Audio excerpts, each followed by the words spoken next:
Mandi Fruz, soy Kita al mezzardin. Sono maestra Sara, sono qui nel mio giardino.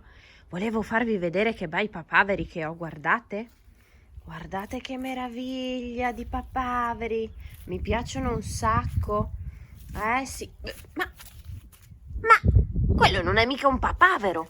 Ma Mariuttine! Ciao Mariuttine! Che bello, ci sei anche tu! Ma fatti vedere! Oh, che bella mascherina che hai!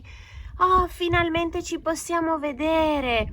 Ma dove sei stata tutto questo tempo? Anche tu eri a casa con la mamma e il papà?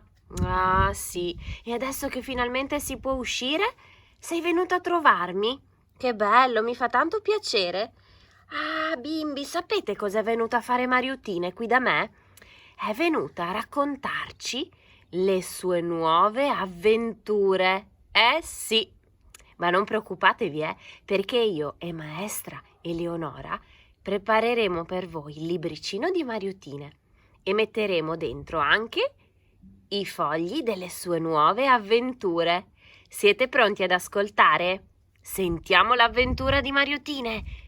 Mandi, mandi, Mariuttine, mandi, mandi, Mariuttine.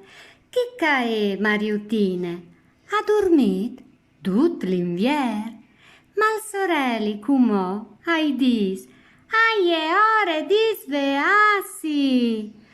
Già, Mariuttine ha dormito tutto l'inverno, ma adesso il sole gli dice che è ora di svegliarsi. E Mariuttine si dismoff, si petene li santenutis e a svollette dal prat.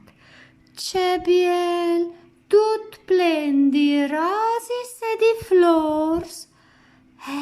Mariuttine si è svegliata, si è sistemata le antennine e è andata a svolazzare sul prato.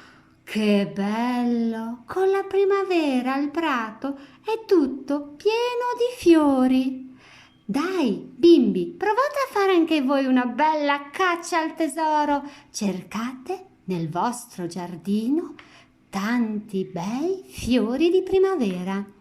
Mandi alla prossima avventura di Mariuttine. Cui sa, cu cacchiatarà tal prat plen di flors.